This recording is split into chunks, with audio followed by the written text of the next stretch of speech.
Mesdames, Messieurs, bonsoir. Mercredi 18 avril 2018, voici la une du journal. Peut mieux faire l'évaluation de la lutte contre la corruption au Cameroun ce mercredi, un forum multipartite organisé à Yaoundé par la Commission nationale anticorruption. Nous faisons le point en tête du journal. Peut mieux faire l'appréciation des concertations sur la professionnalisation des enseignements dans les universités. Le dossier du 20h30 fait le point de la réforme. Peut désormais tout faire pour le succès de la CAN Total 2019. Le Cameroun confirmé dans ses préparatifs de l'événement après le dévoilement du logo hier mardi par la CAF. C'était au Caire, en Égypte. Les implications de la cérémonie, ce sera en page des sports. Voilà pour les titres. En ouverture du journal, l'état de la lutte contre la corruption au Cameroun. La CONAC, la Commission nationale anticorruption, évaluait les avancées et les perspectives du combat ce mercredi au Palais des Congrès de Yaoundé. Un forum d'échange coordonné par Dieudonné Massigams, le président de la CONAC. La rencontre a rassemblé les cellules anticorruption des différents ministères et puis les démembrements régionaux de la CONAC. À la clé, un constat, la CONAC n'a pas encore trouvé l'équation pour changer les comportements et inculquer la culture de la gouvernance au Cameroun. Séverin Alégambélé. La Commission nationale anticorruption n'est pas satisfaite des résultats obtenus jusque-là dans la mise en place des plans régionaux visant à prévenir les opportunités de corruption dans les administrations publiques.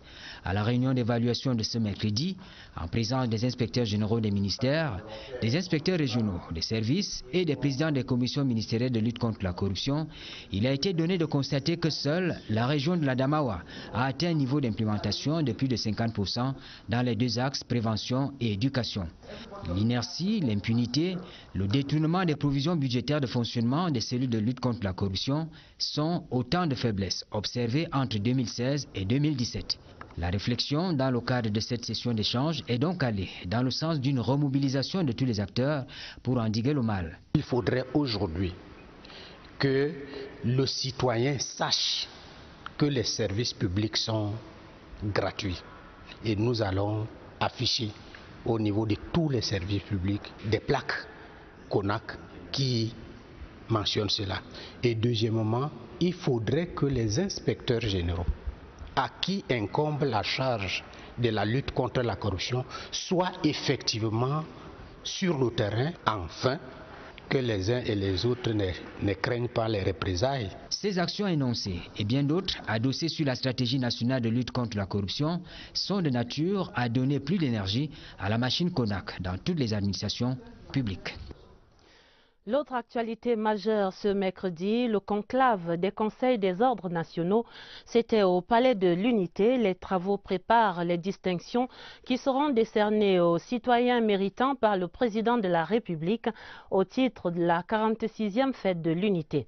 Président les sélections des candidats ce mercredi, Peter Mafani Musonge, le grand chevalier des ordres nationaux, a prescrit la plus grande objectivité aux membres des différents conseils. Le reportage au Palais de l'Unité, Yves-Marc Modzo. C'est un rendez-vous qui fait partie du rituel républicain. Chaque année, à l'approche de la fête nationale, les conseils des ordres nationaux sont convoqués au Palais de l'Unité pour procéder à la sélection des meilleurs profils susceptibles de recevoir la reconnaissance de la nation. L'exercice, au regard de la charge symbolique qu'il revêt et du taux élevé de sollicitations enregistrées, commande de la plus grande objectivité, comme l'a rappelé fort à propos Peter Mafani Musonge, le grand chancelier des ordres nationaux, ce mercredi 18 avril 2018 à l'ouverture de ces sessions. Nous sommes en train de préparer la célébration de la 46e anniversaire, si vous voulez, de la fête nationale. Et il est d'habitude que le chef de l'État honore les citoyens, ceux-là qui ont travaillé dur pour le pays. Et c'est cela que nous sommes en train de faire. Chaque année, on fait pareil. Et donc, la session des ordres nationaux va nous aider à sélectionner les meilleurs qu'on va proposer donc au président de la République qui a le mot final pour l'octroi d'une distinction honorifique.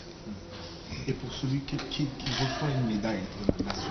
C'est un très grand honneur et de prestige. La remise est souvent officielle et publique. Donc ce monsieur est mis sur un piédestal, tout le monde le voit et ça fait beaucoup d'honneur. Pour le compte de l'édition 2018 de la fête nationale, les contingents autorisés par le chef de l'État se présentent ainsi qu'il suit. 300 insignes pour l'ordre de la valeur, 1300 pour l'ordre du mérite camerounais, 300 pour le mérite agricole, 150 pour le mérite sportif et 1300 pour la médaille de la force publique, soit un total de 3350 médailles à attribuer sur la base de 9750 dossiers reçus. Pendant 3 jours donc, il sera question de scruter l'ensemble des dossiers des compatriotes qui, à l'intérieur comme à l'extérieur, auront contribué à donner du Cameroun l'image d'un pays fier, d'une nation unie et prête à faire face à tous les défis qui se présentent à elle. Ce sera le 20 mai prochain. La professionnalisation des enseignements universitaires au cœur du dossier du journal.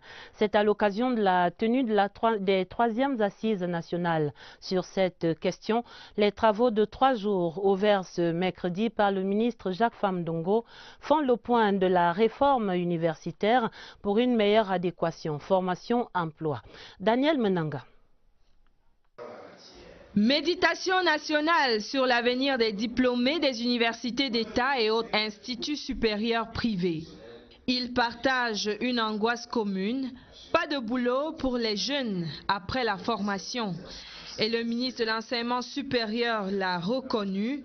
Seulement 20% des savoirs pratiques sont transmis au cours du cursus académique. Le système de l'enseignement supérieur fait son introspection.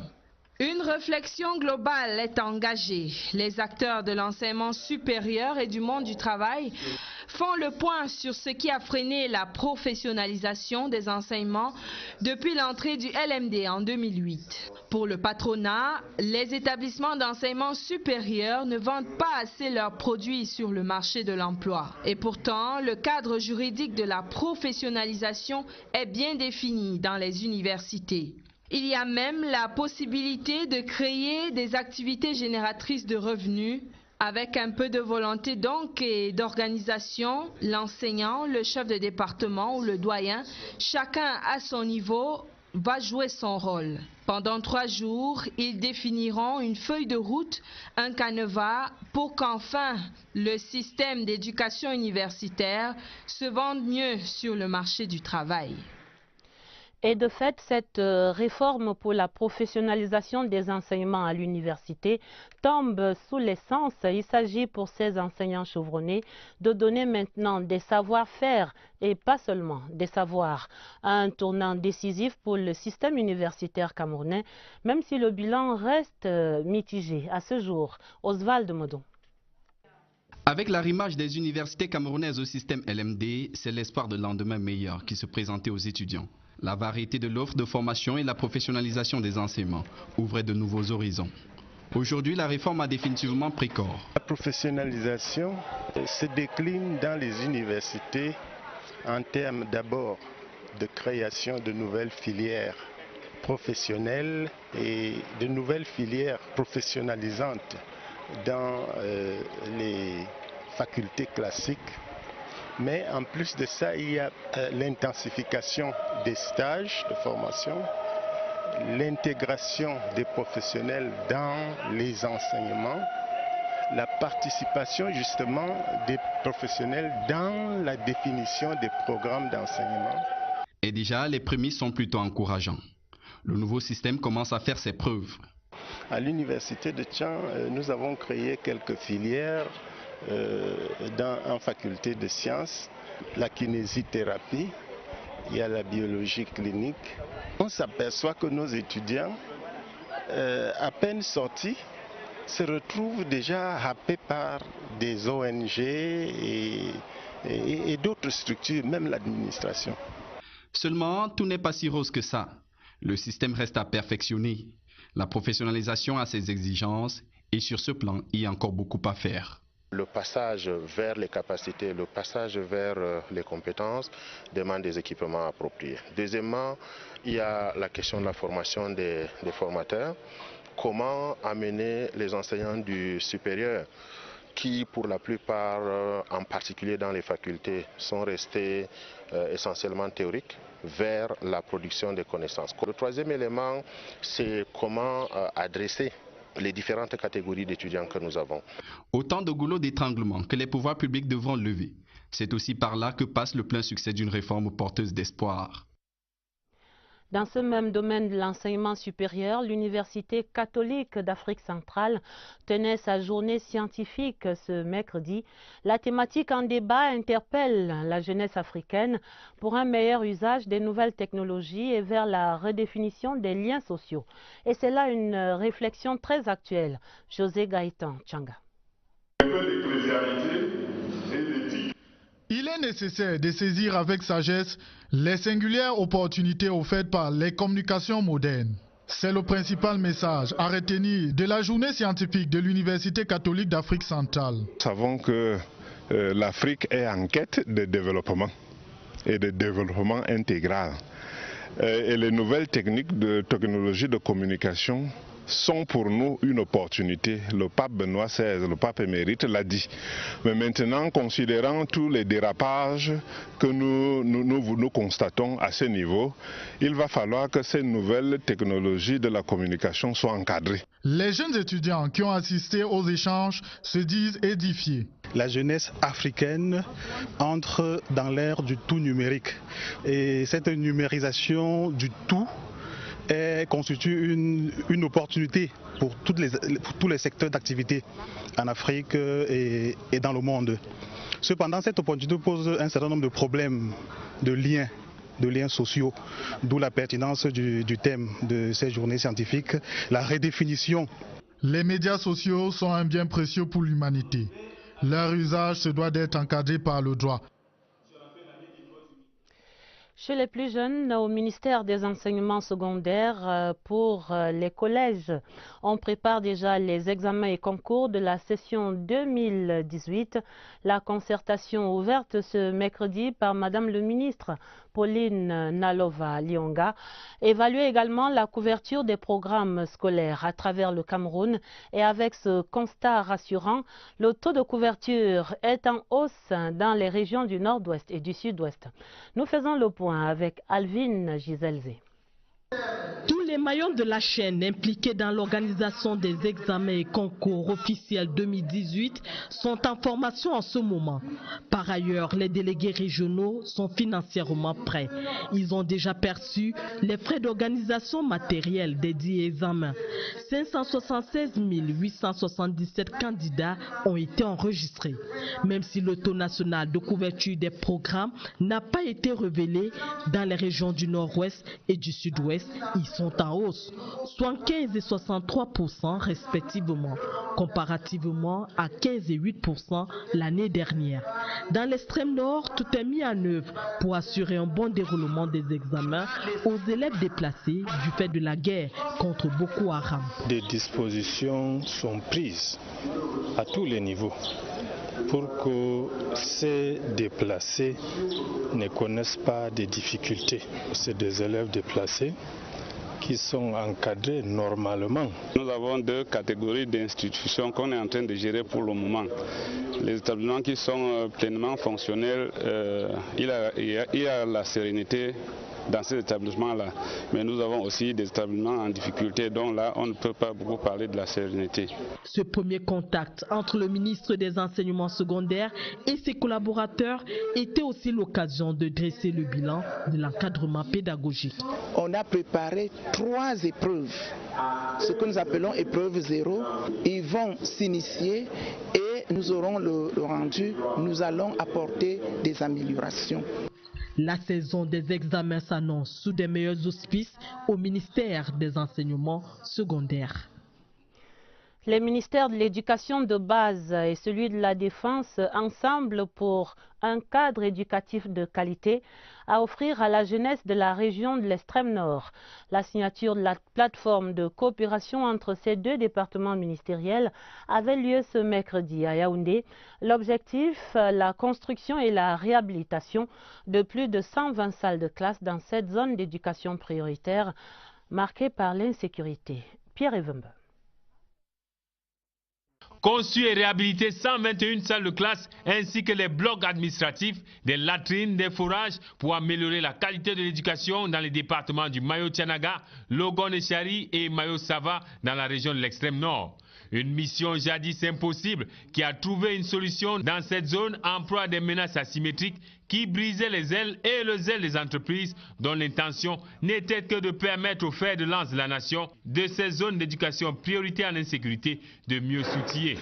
La solidarité gouvernementale à travers la signature du cadre de collaboration entre le ministère de l'Éducation de base et le ministère de la Défense, une collaboration camerouno-camerounaise qui vient permettre à ce projet du programme C2 Éducation rendu à sa phase 3 de réaliser en toute sécurité et dans les meilleurs délais les 10 travaux. Et je prie Dieu le Tout-Puissant de nous aider, de nous guider afin que les travaux soient réalisés dans la paix, dans la sérénité et que les travaux puissent être réalisés le plus tôt possible afin que dès la rentrée scolaire prochaine, nous puissions disposer des salles de classe et pouvoir donc installer les élèves et leur permettre de suivre leur scolarité sans beaucoup de difficultés.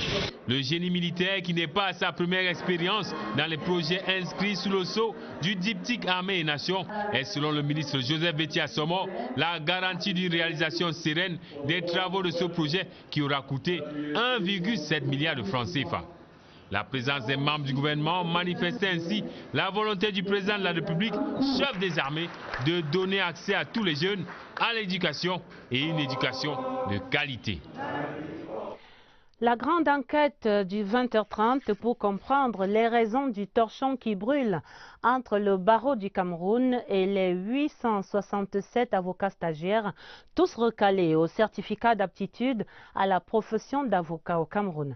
Les aspirants contestent cet échec massif pendant que les plénipotentiaires du barreau parlent de méritocratie et de relèvement du niveau dans une profession dont les acteurs ne brilleraient plus par leurs compétences. Des positions radicalement tranchées et voilà le ton qui monte sur les racines de cette querelle et les solutions possibles de sortie de la crise. Voici l'enquête de Rodrigue Bertrand Tueno.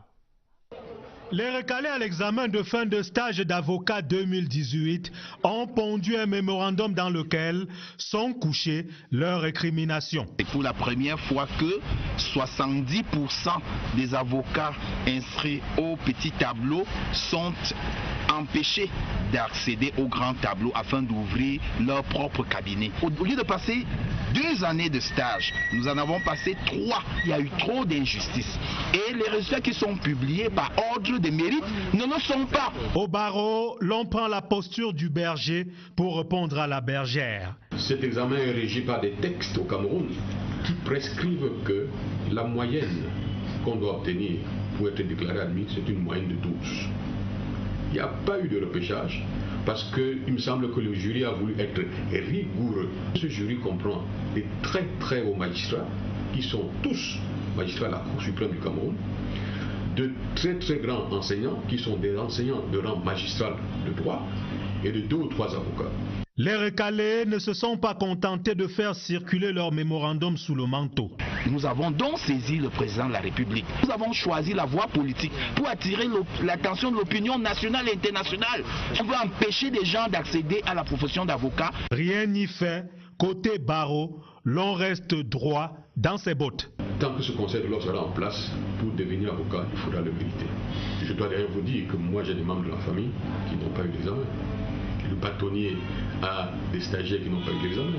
Plusieurs membres du conseil de l'ordre ont des stagiaires dans leur cabinet qui n'ont pas eu l'examen. Donc qu'on ne vienne pas penser que, ayant raté l'examen, il faudrait à tout prix que la République se renverse pour que cela soit déclaré admis. Pendant que les recalés s'accrochent au mémorandum pour espérer rebondir, certains parmi les 474 admis participent déjà à Yaoundé à une conférence internationale du jeune avocat. À la rédaction, CRTV Littoral livre cette semaine l'évaluation des grands chantiers routiers en cours dans cette région. Premier arrêt ce soir, le deuxième pont sur le Vouri. L'ouvrage était doté d'une enveloppe initiale de 130 milliards de francs CFA et on a vu le cahier de charges réévalué en cours de chemin. Daoud Mouliom de CRTV Littoral fait ici le point des premières prévisions à l'état actuel du site du pont. Le marché principal du chantier du deuxième pont sur le Vouri prévoyait la construction de 2 viaducs routiers et ferroviaires longs d'environ 700 mètres chacun. Le premier viaduc devait se présenter en route de 2 fois 3 voies, tandis que le côté ferroviaire devait offrir un rail de 2 voies. Ce cahier de charge intégrait également le réaménagement du premier pont long de 700 mètres et l'aménagement paysager du rond-point Bonassama, également prévu des voies d'accès de 600 mètres côté Bonabéry et 1600 mètres environ côté Deido. À date, les 2 viaducs sont réalisés à 100%. Les aménagements du côté Bonabéry sont également achevés, tout comme ceux sur l'ancien pont. Reste le côté Deido, dont les terrassements sont bouclés et les travaux de la chaussée engagés. Ce qui situe le taux d'exécution physique du chantier à 97% contre 90% d'avancement financier. Sur l'ancien pont, les affouillements et le tablier ont été renforcés et embellis. Mais surtout, la sécurité des usagers lors de la traversée s'est-elle accrue avec un nouveau dispositif. Le trafic se fera désormais en 2 fois 1 voie avec espace pour piétons. On a élargi le trottoir de 1,50 m à 2 mètres. On a mis des GBA, ce qui permet de sécuriser aussi bien les véhicules que les piétons. Et nous avons donc repris entièrement à neuf l'éclairage public. À la charge des concessionnaires des différents domaines, l'éclairage public, les canalisations d'eau et les réseaux souterrains sont en cours d'achèvement. Lancé en 2014, le projet s'évalue à plus de 100 milliards de francs CFA. Il a aujourd'hui employé plus de 600 personnes, dont seulement une 50aine d'expatriés. Une série sur les chantiers routiers à suivre donc avec CRTV Littoral. Et voici la première édition du Forum national de l'industrie du Cameroun. L'événement se tient du 26 au 27 juin au Palais des Congrès de Yaoundé et le thème annonce déjà les ambitions du Cameroun dans ce secteur. Agro-industrie, un sanctuaire de la reconstruction industrielle nationale. Les contours du forum étaient présentés ce mercredi par le ministre des Mines, de l'Industrie et du Développement technologique au cours d'un point de presse. Je vous propose d'entendre ici Ernest Guaboubou dans un extrait sélectionné par Marie-Laurence Nke. Le plan directeur d'industrialisation a pour ambition d'accompagner l'émergence de notre pays. Ce sera désormais cette boussole qui devra guider le gouvernement dans sa politique industrielle. Lorsque l'accent est mis sur l'agro-industrie, c'est pour permettre au Cameroun non seulement de développer l'agro-industrie, c'est-à-dire l'industrie de transformation locale, pour non seulement gagner des parts de marché intérieur, mais également aller au niveau de la sous-région Afrique centrale, CEAC, Nigeria. Voici les premiers pas de la modernisation annoncée au ministère de la fonction publique et de la réforme administrative.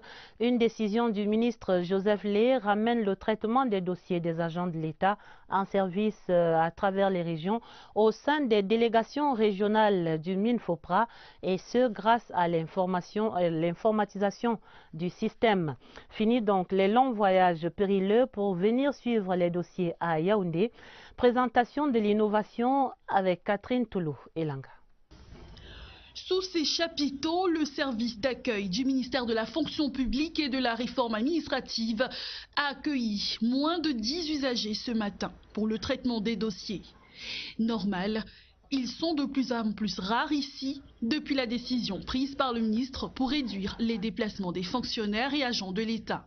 En prenant cette disposition, nous souhaitons premièrement éviter que nos compatriotes fonctionnaires et agents de l'État prennent des risques en faisant de longues distances et ne perdent plus beaucoup d'argent et beaucoup de temps parce qu'il faut venir suivre un dossier à Yaoundé. Fini les longues files d'attente. Les délégations régionales sont désormais sollicitées pour le transfert des dossiers ici à la base. 2 à 3 fois par semaine. Nous avons donc pensé qu'il est bon de décentraliser tout cela, de telle sorte que cet agent qui est à Yagoua, au lieu de venir à Yaoundé, s'arrête à Baroua. D'ailleurs, en un clic désormais, les usagers non satisfaits peuvent saisir directement l'autorité à l'adresse joseph.lé@minfopra.gov.cm. C'est une adresse professionnelle. C'est pour que l'usager puisse communiquer ses difficultés directement au ministre. Avec au moins 240 000 fonctionnaires et agents de l'État, cette mesure pourrait réduire de moitié le flux de déplacement. Car ici, à la fonction publique, l'usager est roi. Des innovations également pour les journalistes détenteurs de la carte de presse. La commission de délivrance du précieux sésame se réunissait ce mercredi pour la première session de l'année 2018. Les membres ont ainsi examiné une soixantaine de dossiers et ils ont annoncé les premiers acquis pour les journalistes détenteurs de la carte. Découvrons tout cela avec Irène Njanafouda. La carte de presse donne accès aux plus beaux métiers du monde et les journalistes qui exercent sans en avoir une évoluent en marge de la norme. Ce que condamne la Commission nationale de délivrance de la carte de presse déterminée à mettre l'ordre dans la profession. Et le travail effectué sur le terrain produit de bons résultats puisque plus de 1000 journalistes et auxiliaires sont capables de brandir aujourd'hui leur carte de presse. La session de ce mercredi a parcouru les 60 dossiers recensés pour la circonstance. 28 sont passés comme une lettre à la poste, 12 injectés du lot et une suite favorable réservée à 20 dossiers qui nécessitent des pièces à conviction. La carte de presse est en voie de devenir un point d'ancrage. Pour demander une accréditation à la CAF ou à la FIFA, il faut d'abord prouver que vous êtes journaliste. Et nous nous ferons fort, comme nous l'avons déjà fait pour certaines missions diplomatiques, de leur adresser notre fichier de ceux qui sont considérés au regard de la loi comme journalistes au Cameroun. La Commission nationale de délivrance de la carte de presse a mis tout en œuvre pour que les détenteurs de cette pièce jouissent de nombreux avantages. Notre partenaire Orange a mis à leur disposition une flotte et ils peuvent acquérir également le matériel de communication à un prix bonifié.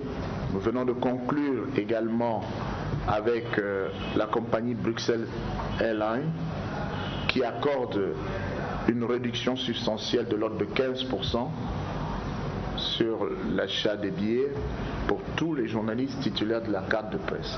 La carte de presse est destinée aux journalistes ou auxiliaires. Il suffit tout simplement de fournir les pièces justificatives à soumettre à l'appréciation des membres susceptibles de la délivrer pour servir les intérêts des chevaliers du micro et de la plume. Et voilà des nouvelles qui mettent du baume au cœur à la profession. En santé, le CIRCB, le Centre international de référence Chantal Biya, travaille à renforcer les capacités des techniciens de santé pour un meilleur contrôle de la qualité des examens de taux de CD4. C'est dans la prise en charge du VIH-Sida. Un séminaire dans ce domaine vient de s'achever sur des formations de pointe qui s'adressaient à des apprenants venant des 10 régions du Cameroun. Ils ont ainsi bénéficié de l'expertise des spécialistes venus, eux, du Canada et d'autres pays partenaires du CIRCB. Joseph Clément Ongba. Un appareil cytomètre de flux pour mesurer le taux de CD. Un appareil cytomètre de flux pour mesurer le taux de CD4. Un autre pour dissocier du taux d'hémoglobine. Ou encore des micropipettes pour prélever des petites quantités de sang. Des instruments exposés au personnel soignant pour la numération des lymphocytes. Pour le CIRCB, l'exercice est utile. Assurer la qualité des examens de CD4 qui sont faits à travers le pays. La qualité est essentielle pour la bonne prise en charge des patients et c'est de notre devoir de renforcer la capacité de nos personnels des régions. Avec l'appui des experts venus du Canada, une cinquantaine de praticiens de la santé sont mieux outillés pour l'évaluation externe de la qualité de la numération de lymphocytes. Un séminaire comme celui-ci sur le contrôle de qualité est le lieu parfait pour des échanges déjà entre les techniciens, ce qu'on devrait accentuer. Et c'est le lieu également où les distributeurs de matériel de laboratoire et de réactifs de laboratoire viennent prêts et expliquent les problèmes, parce qu'il y a des problèmes techniques sur le terrain. Au Centre international de référence Chantal Biya, la mise en réseau des pratiques évite la routine. Nous avons mis en contact les techniciens de site avec les fabricants des instruments que ces techniciens utilisent au niveau des sites. Donc ça permet donc que l'information passe. Au-delà des connaissances acquises, le séminaire aura permis d'évaluer le programme national d'évaluation externe de la qualité de la numération des taux de CD4 4 ans après. Se soigner sans débourser un sou pendant 4 jours, ce sera la réalité pour les populations de l'arrondissement de Yaoundé 3e. Elles ont droit à des soins de santé entièrement gratuits au cours de cette 14e édition de la campagne de lutte contre la pauvreté. La campagne est organisée par l'honorable Vincent Dopole Maïtoundi, député RDPC du Mfundi. Sur la cérémonie de lancement de cette opération, voici le reportage de William Badier. Rapprocher les soins de santé auprès des couches sociales défavorisées, tel est l'objectif que poursuit la 14e édition de la campagne de lutte contre la pauvreté consacrée aux soins de santé des populations de Yaoundé 3e. En tant que député RDPC, nous devons jouer à fond notre rôle d'encadreur de proximité des populations. Donc c'est pour cela que nous avons une fois de plus, pour la 14e fois, pris notre bâton de pèlerin. Cette campagne de proximité connaît la participation de nombreux spécialistes camerounais et étrangers dans le domaine de la santé pour le bien-être des populations de Yaoundé 3 réparties dans les sites d'Ahala, d'Etoa, d'Afanoyoa, de Foulane, de Biémassi et Obili. Au cours de cette campagne de 4 jours, les patients, les populations de façon générale vont bénéficier de consultations de médecine générale, des soins d'ophtalmologie, d'ORL, de dermatologie, des soins dentaires. Il y aura également des actes de chirurgie et des dépistages des différents cancers du col, du sein et de l'utérus. Heureuse de l'initiative, l'autorité municipale et les populations. On appelle aux populations qu'elles viennent massivement participer à cette campagne qui leur est offerte gratuitement. Durant 4 jours, plus de 5000 âmes sont attendues sur les 7 sites devant les accueillir dans cette campagne de santé qui a pour principale innovation la prise en charge gratuite des patients souffrant de cataracte. Reparlons de ce drame du parc national de Bouba-Djida, c'est dans la région du Nord. La tornade qui a tué 3 étudiants nigérians et fait plusieurs blessés, c'était lundi dans la nuit. Le gouverneur de cette région s'est immédiatement rendu auprès des sinistrés survivants à l'hôpital régional de Garoua. Jean Abaté Edji a transmis les condoléances du chef de l'État aux familles des victimes ainsi que le réconfort du président de la République à tous les survivants. Retrouvons à Garoua Ousmane Sanda. C'était un groupe de 50 étudiants, dont 6 encadreurs de l'université de Taraba, au Nigeria, en voyage d'études au parc national de Bouba-Djida. Une descente sur le terrain stoppée net par la chute de cette table. Un incident malheureux dont les circonstances sont révélées par le gouverneur du Nord. À la suite d'une tornade survenue au cours de leur mission d'études au parc de Bouba-Djida, un gros arbre est malheureusement tombé sur cette délégation et le bilan est le suivant. 3 morts et 16 blessés. Des blessés pris en charge gratuitement à l'hôpital régional de Garoua. il y a des traumatismes de toutes sortes, traumatisme crânien, traumatisme des membres supérieurs, inférieurs, de la colonne vertébrale. Ce sont des polytraumatisés. Alors actuellement, tout est fait pour qu'on fasse les diagnostics précis, c'est-à-dire l'imagerie, les radios. Ensuite, nous allons voir quelle est la nature du traitement qu'il faudra leur donner. Informé, le gouverneur Jean Abaté Edi est allé les visiter et leur transmettre le réconfort du chef de l'État. Que ce soit les décédés ou les blessés, ont tous été ramenés ici à Garoua, ce qui explique notre descente ici à la fois pour apporter le réconfort du chef de l'État. Cela concerne un pays frère et ami, le Nigeria, avec lequel nous entretenons de très bonnes relations. Après les soins, des dispositions seront prises pour leur retour au Nigeria en toute sécurité. Le groupe d'assurance Activa et la Société financière internationale sont désormais liés par une convention de partenariat. Le document a été signé le 13 avril en présence du président directeur général du groupe et du représentant de la Société financière internationale. Le sens de ce partenariat avec Laure Mbala Atangana à Douala. Signature qui symbolise l'ouverture d'une nouvelle ère dans le secteur des assurances. À travers le programme Femmes Assurance, le groupe Activa et la Société financière internationale s'engagent pour une durée de 2 ans à soutenir les activités portées par les femmes, celles-ci étant maillon essentiel du développement économique de la société. Nous avons pensé que la femme constituait une cible de clientèle particulière et que nous pouvions effectivement penser que, à la fois en termes de produits, en termes d'approche commerciale, que des choses pouvaient être faites différemment par rapport à cette cible importante. Et nous connaissons l'importance même dans le processus de prise de décision. Un accord de coopération à travers lequel la Société financière internationale et le groupe Activa s'engagent à mettre sur pied un modèle d'assurance orienté vers la gente féminine. Une assurance qui devrait permettre à cette couche sociale d'accéder à des meilleurs mécanismes de protection financière. Tout ceci à travers des solutions adaptées à des besoins spécifiques, d'où le choix d'Activa Assurance. La SFI a investi dans Activa en 2012 et depuis que la SFI s'est lancée dans un programme ambitieux de développement de produits innovatifs envers les femmes pour une amélioration de l'inclusion financière, il nous est avéré normal de proposer à Activa cette analyse du marché qui lui permettrait d'affiner ses produits et de profiter de cette clientèle, de ce segment de clientèle encore sous-exploité. Une aubaine pour la gente féminine qui pourra désormais se voir accompagnée dans ses projets, mais également sécurisée par le programme Femmes Assurance. Un produit nouveau, mais surtout un service qui viendra donner aux femmes l'assurance d'un avenir prospère. Dans les nouvelles internationales, la Turquie, le président Erdogan annonce la tenue des élections anticipées. Ce sera le 24 juin et il s'agira de l'élection présidentielle et des législatives. Au Nigeria, l'armée multiplie des exercices pour des soldats plus alertes face aux critiques acerbes de la population qui juge inaptes ces hommes en tenue à lutter efficacement contre le terrorisme ambiant. Voici la synthèse de Séverin Alégambélé.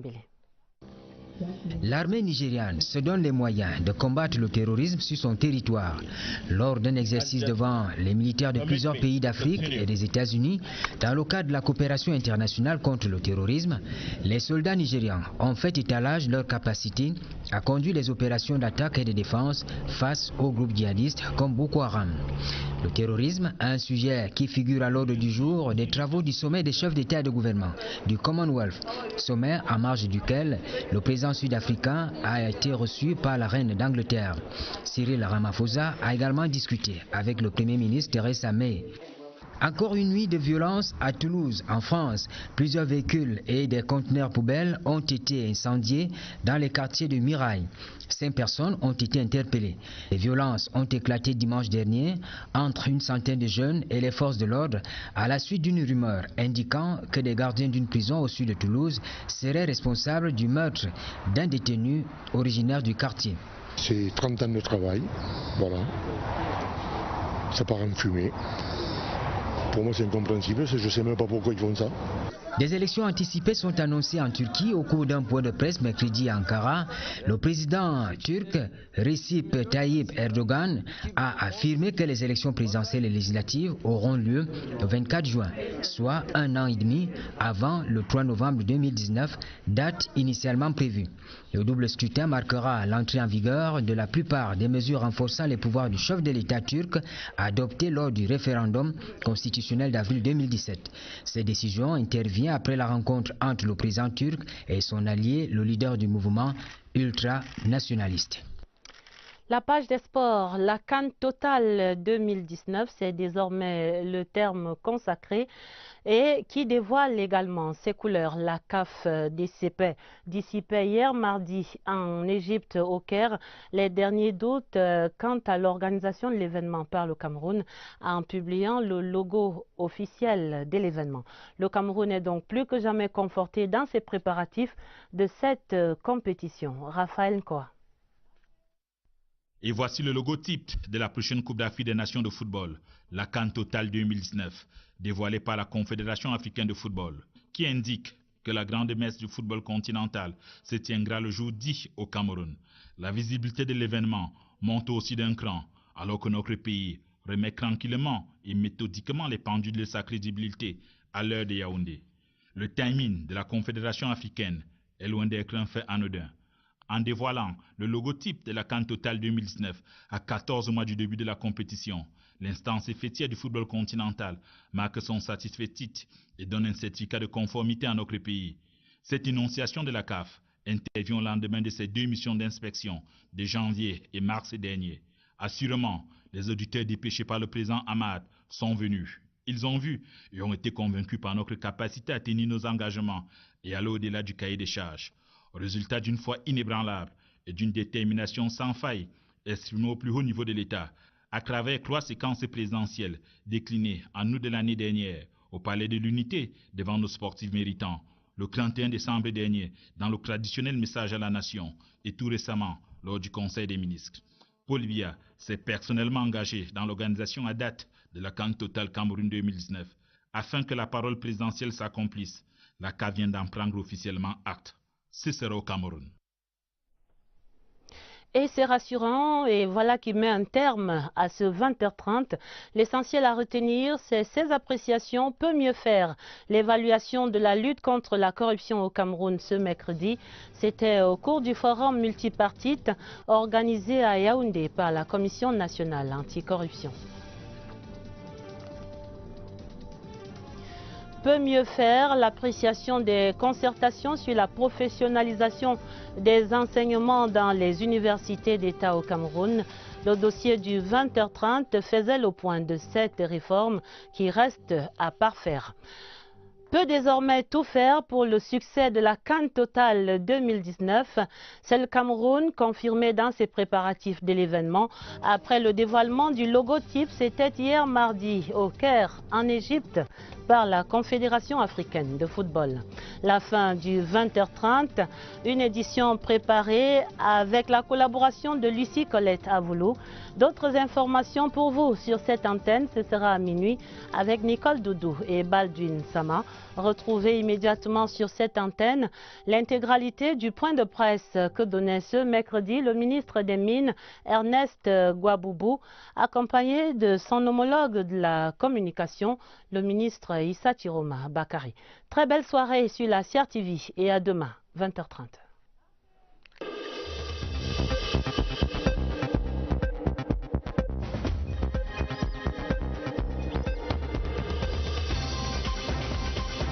Développement intégral. Et les nouvelles techniques de technologie de communication sont pour nous une opportunité. Le pape Benoît XVI, le pape émérite l'a dit.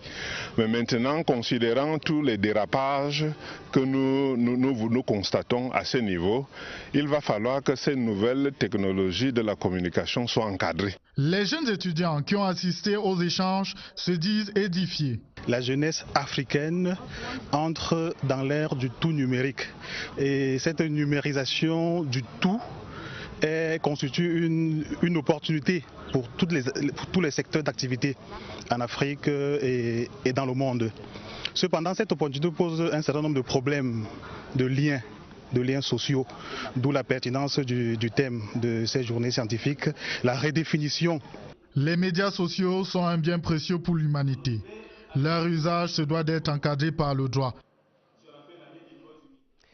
Chez les plus jeunes, au ministère des enseignements secondaires pour les collèges, on prépare déjà les examens et concours de la session 2018. La concertation ouverte ce mercredi par Madame le ministre Pauline Nalova-Lionga évalue également la couverture des programmes scolaires à travers le Cameroun et avec ce constat rassurant, le taux de couverture est en hausse dans les régions du nord-ouest et du sud-ouest. Nous faisons le point avec Alvin Giselzé. Tous les maillons de la chaîne impliqués dans l'organisation des examens et concours officiels 2018 sont en formation en ce moment. Par ailleurs, les délégués régionaux sont financièrement prêts. Ils ont déjà perçu les frais d'organisation matériels dédiés aux examens. 576 877 candidats ont été enregistrés. Même si le taux national de couverture des programmes n'a pas été révélé dans les régions du nord-ouest et du sud-ouest, ils sont en hausse, 75 et 63% respectivement, comparativement à 15 et 8% l'année dernière.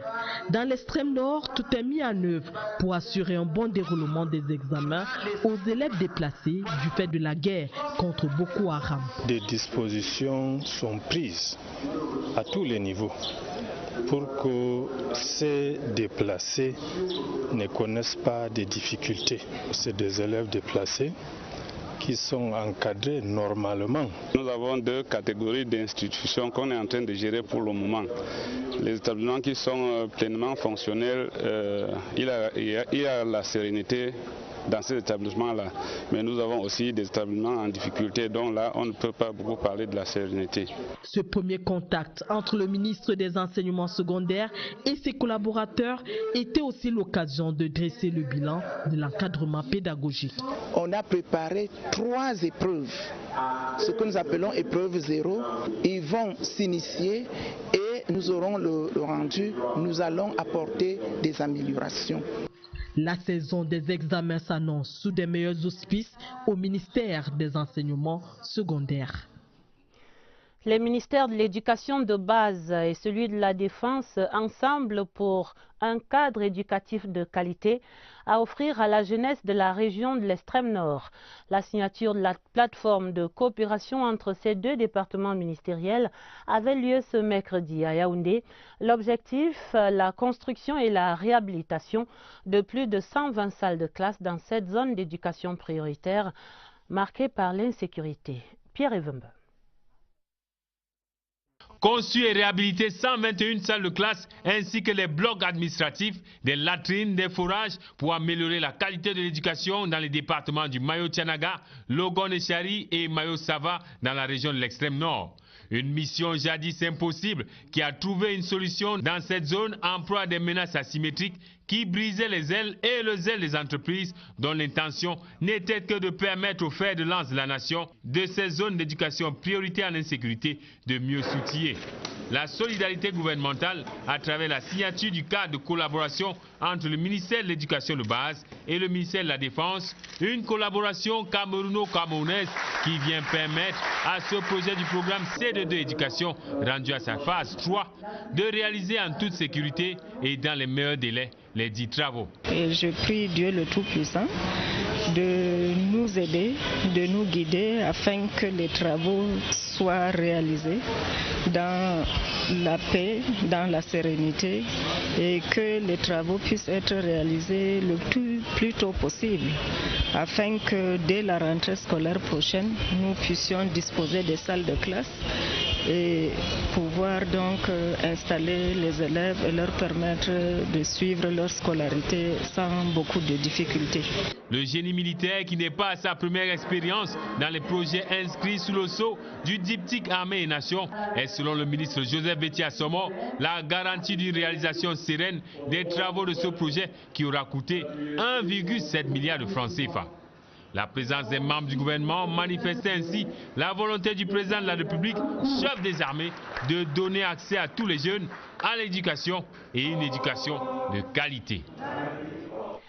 La grande enquête du 20h30 pour comprendre les raisons du torchon qui brûle entre le barreau du Cameroun et les 867 avocats stagiaires, tous recalés au certificat d'aptitude à la profession d'avocat au Cameroun. Les aspirants contestent cet échec massif pendant que les plénipotentiaires du barreau parlent de méritocratie et de relèvement du niveau dans une profession dont les acteurs ne brilleraient plus par leurs compétences. Des positions radicalement tranchées, et voilà le ton qui monte sur les racines de cette querelle et les solutions possibles de sortie de la crise. Voici l'enquête de Rodrigue Bertrand Tueno. Les recalés à l'examen de fin de stage d'avocat 2018 ont pondu un mémorandum dans lequel sont couchées leurs récriminations. C'est pour la première fois que 70% des avocats inscrits au petit tableau sont empêchés d'accéder au grand tableau afin d'ouvrir leur propre cabinet. Au lieu de passer 2 années de stage, nous en avons passé 3. Il y a eu trop d'injustice. Et les résultats qui sont publiés par ordre de mérite ne le sont pas. Au barreau, l'on prend la posture du berger pour répondre à la bergère. Cet examen est régi par des textes au Cameroun qui prescrivent que la moyenne qu'on doit obtenir pour être déclaré admis, c'est une moyenne de 12. Il n'y a pas eu de repêchage parce qu'il me semble que le jury a voulu être rigoureux. Ce jury comprend des très très hauts magistrats qui sont tous magistrats de la Cour suprême du Cameroun, de très très grands enseignants qui sont des enseignants de rang magistral de droit et de 2 ou 3 avocats. Les recalés ne se sont pas contentés de faire circuler leur mémorandum sous le manteau. Nous avons donc saisi le président de la République. Nous avons choisi la voie politique pour attirer l'attention de l'opinion nationale et internationale. On veut empêcher des gens d'accéder à la profession d'avocat. Rien n'y fait. Côté barreau, l'on reste droit dans ses bottes. Tant que ce conseil de l'ordre sera en place, pour devenir avocat, il faudra le mériter. Je dois d'ailleurs vous dire que moi j'ai des membres de la famille qui n'ont pas eu l'examen. Le bâtonnier a des stagiaires qui n'ont pas eu l'examen. Plusieurs membres du conseil de l'ordre ont des stagiaires dans leur cabinet qui n'ont pas eu l'examen. Donc qu'on ne vienne pas penser que, ayant raté l'examen, il faudrait à tout prix que la République se renverse pour que ceux-là soient déclarés admis. Pendant que les recalés s'accrochent au mémorandum pour espérer rebondir, certains parmi les 474 admis participent déjà à Yaoundé à une conférence internationale du jeune avocat. À la rédaction, CR TV Littoral livre cette semaine l'évaluation des grands chantiers routiers en cours dans cette région. Premier arrêt ce soir, le 2e pont sur le Vouri. L'ouvrage était doté d'une enveloppe initiale de 130 milliards de francs CFA et on a vu le cahier de charges réévalué en cours de chemin. Daoud Mouliom de CR TV Littoral fait ici le point des premières prévisions à l'état actuel du site du pont. Le marché principal du chantier du 2e pont sur le Vouri prévoyait la construction de 2 viaducs routiers et ferroviaires longs d'environ 700 mètres chacun. Le premier viaduc devait se présenter en route de 2 fois 3 voies, tandis que le côté ferroviaire devait offrir un rail de 2 voies. Ce cahier de charge intégrait également le réaménagement du premier pont long de 700 mètres et l'aménagement paysager du rond-point Bonassama, également prévu des voies d'accès de 600 mètres côté Bonabéry et 1600 mètres environ côté Deido. À date, les 2 viaducs sont réalisés à 100%. Les aménagements du côté Bonabéry sont également achevés, tout comme ceux sur l'ancien pont. Reste le côté Deido, dont les terrassements sont bouclés et les travaux de la chaussée engagés. Ce qui situe le taux d'exécution physique du chantier à 97% contre 90% d'avancement financier. Sur l'ancien pont, les affouillements et le tablier ont été renforcés et embellis. Mais surtout, la sécurité des usagers lors de la traversée s'est-elle accrue avec un nouveau dispositif. Le trafic se fera désormais en 2 fois 1 voie avec espace pour piétons. On a élargi le trottoir d'1,50 m à 2 mètres. On a mis des GBA, ce qui permet de sécuriser aussi bien les véhicules que les piétons. Et nous avons donc repris entièrement à neuf l'éclairage public. À la charge des concessionnaires des différents domaines, l'éclairage public, les canalisations d'eau et les réseaux souterrains sont en cours d'achèvement. Lancé en 2014, le projet s'évalue à plus de 100 milliards de francs CFA. Il a aujourd'hui employé plus de 600 personnes, dont seulement une cinquantaine d'expatriés. Une série sur les chantiers routiers à suivre donc avec CRTV Littoral. Et voici la première édition du Forum national de l'industrie du Cameroun. L'événement se tient du 26 au 27 juin au Palais des Congrès de Yaoundé et le thème annonce déjà les ambitions du Cameroun dans ce secteur. Agro-industrie, un sanctuaire de la reconstruction industrielle nationale. Les contours du forum étaient présentés ce mercredi par le ministre des Mines, de l'Industrie et du Développement technologique au cours d'un point de presse. Je vous propose d'entendre ici Ernest Guaboubou dans un extrait sélectionné par Marie-Laurence Nke.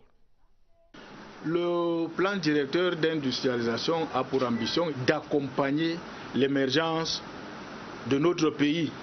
Ce sera désormais cette boussole qui devra guider le gouvernement dans sa politique industrielle.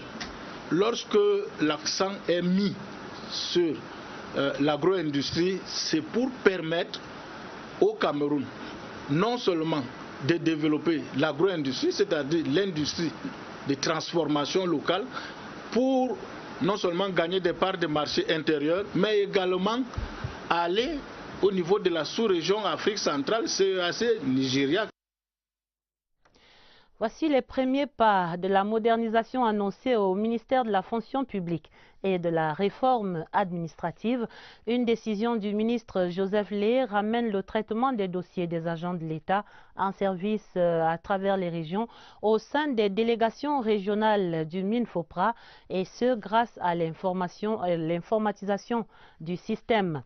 Fini donc les longs voyages périlleux pour venir suivre les dossiers à Yaoundé. Présentation de l'innovation avec Catherine Toulou-Elanga. Sous ces chapiteaux, le service d'accueil du ministère de la fonction publique et de la réforme administrative a accueilli moins de 10 usagers ce matin pour le traitement des dossiers. Normal, ils sont de plus en plus rares ici depuis la décision prise par le ministre pour réduire les déplacements des fonctionnaires et agents de l'État. En prenant cette disposition, nous souhaitons premièrement éviter que nos compatriotes fonctionnaires et agents de l'État prennent des risques en faisant de longues distances et ne perdent plus beaucoup d'argent et beaucoup de temps parce qu'il faut venir suivre un dossier à Yaoundé. Fini les longues files d'attente. Les délégations régionales sont désormais sollicitées pour le transfert des dossiers ici à la base. 2 à 3 fois par semaine. Nous avons donc pensé qu'il est bon de décentraliser tout cela, de telle sorte que cet agent qui est à Yagoua, au lieu de venir à Yaoundé, s'arrête à Baroua. D'ailleurs, en un clic désormais, les usagers non satisfaits peuvent saisir directement l'autorité à l'adresse joseph.lé@minfopra.gov.cm. C'est une adresse professionnelle. C'est pour que l'usager puisse communiquer ses difficultés directement au ministre. Avec au moins 240 000 fonctionnaires et agents de l'État, cette mesure pourrait réduire de moitié le flux de déplacement, car ici à la fonction publique, l'usager est roi. Des innovations également pour les journalistes détenteurs de la carte de presse. La commission de délivrance du précieux sésame se réunissait ce mercredi pour la première session de l'année 2018. Les membres ont ainsi examiné une soixantaine de dossiers et ils ont annoncé les premiers acquis pour les journalistes détenteurs de la carte. Découvrons tout cela avec Irène Njanafouda. La carte de presse donne accès aux plus beaux métiers du monde et les journalistes qui exercent sans en avoir une évoluent en marge de la norme. Ce que condamne la Commission nationale de délivrance de la carte de presse, déterminée à mettre l'ordre dans la profession. Et le travail effectué sur le terrain produit de bons résultats puisque plus de 1000 journalistes et auxiliaires sont capables de brandir aujourd'hui leur carte de presse. La session de ce mercredi a parcouru les 60 dossiers dossiers recensés pour la circonstance. 28 sont passés comme une lettre à la poste, 12 injectés du lot et une suite favorable réservée à 20 dossiers qui nécessitent des pièces à conviction. La carte de presse est en voie de devenir un point d'ancrage. Pour demander une accréditation à la CAF ou à la FIFA, il faut d'abord prouver que vous êtes journaliste. Et nous nous ferons fort, comme nous l'avons déjà fait pour certaines missions diplomatiques, de leur adresser notre fichier de ceux qui sont considérés au regard de la loi comme journalistes au Cameroun. La Commission nationale de délivrance de la carte de presse a mis tout en œuvre pour que les détenteurs de cette pièce jouissent de nombreux avantages. Notre partenaire Orange a mis à leur disposition une flotte et ils peuvent acquérir également le matériel de communication à un prix bonifié. Nous venons de conclure également avec la compagnie Bruxelles Airlines qui accorde une réduction substantielle de l'ordre de 15% sur l'achat des billets pour tous les journalistes titulaires de la carte de presse. La carte de presse est destinée aux journalistes ou auxiliaires. Il suffit tout simplement de fournir les pièces justificatives à soumettre à l'appréciation des membres susceptibles de la délivrer pour servir les intérêts des chevaliers du micro et de la plume. Et voilà des nouvelles qui mettent du baume au cœur à la profession. En santé, le CIRCB, le Centre international de référence Chantal Biya, travaille à renforcer les capacités des techniciens de santé pour un meilleur contrôle de la qualité des examens de taux de CD4. C'est dans la prise en charge du VIH-Sida. Un séminaire dans ce domaine vient de s'achever sur des formations de pointe qui s'adressaient à des apprenants venant des 10 régions du Cameroun. Ils ont ainsi bénéficié de l'expertise des spécialistes venus, eux. Les contingents autorisés par le chef de l'État se présentent ainsi qu'il suit. 300 ainsi pour l'ordre de la valeur, 1300 pour l'ordre du mérite camerounais, 300 pour le mérite agricole, 150 pour le mérite sportif et 1300 pour la médaille de la force publique.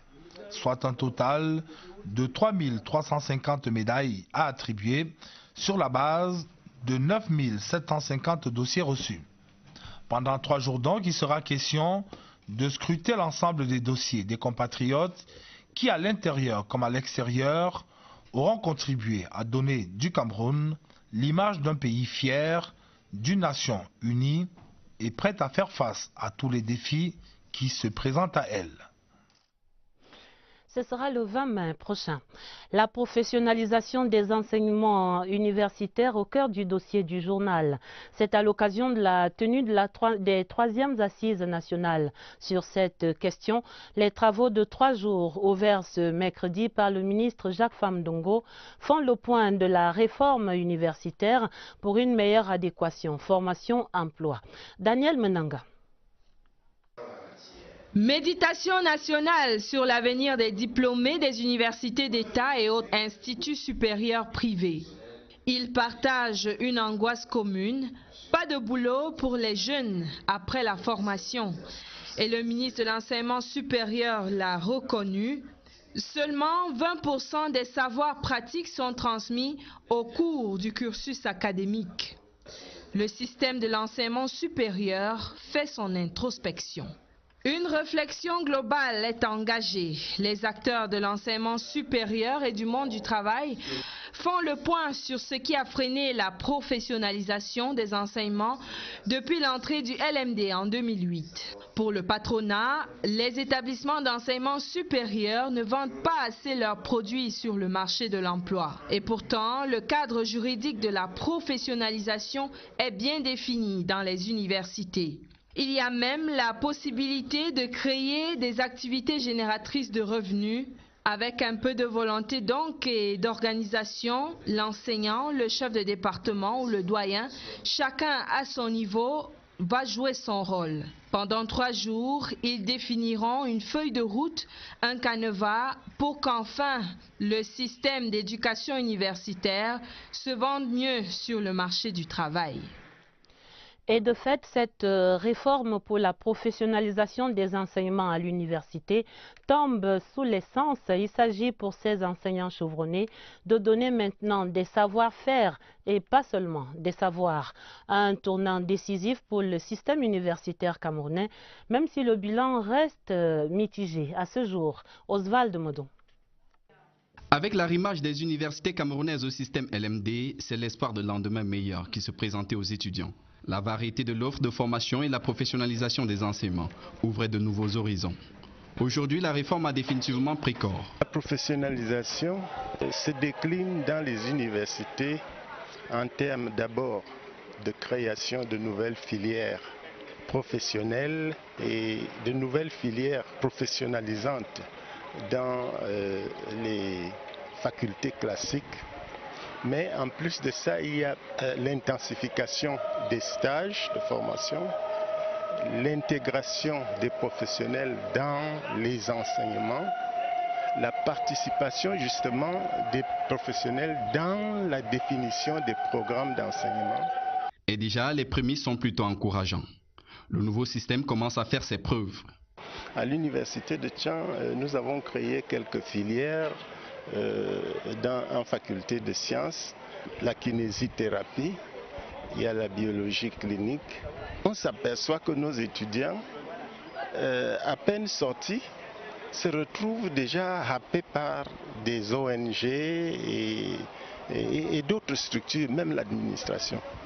Seulement, tout n'est pas si rose que ça. Le système reste à perfectionner.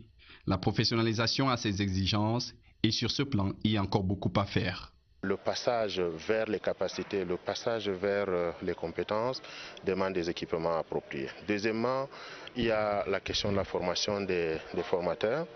Comment amener les enseignants du supérieur qui, pour la plupart, en particulier dans les facultés, sont restés essentiellement théoriques, vers la production de connaissances. Le troisième élément, c'est comment adresser les différentes catégories d'étudiants que nous avons.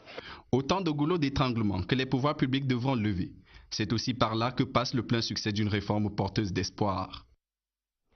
Dans ce même domaine de l'enseignement supérieur, l'Université catholique d'Afrique centrale tenait sa journée scientifique ce mercredi. La thématique en débat interpelle la jeunesse africaine pour un meilleur usage des nouvelles technologies et vers la redéfinition des liens sociaux. Et c'est là une réflexion très actuelle. José Gaëtan Tchanga. Il est nécessaire de saisir avec sagesse les singulières opportunités offertes par les communications modernes. C'est le principal message à retenir de la journée scientifique de l'Université catholique d'Afrique centrale. Nous savons que l'Afrique est en quête de développement et de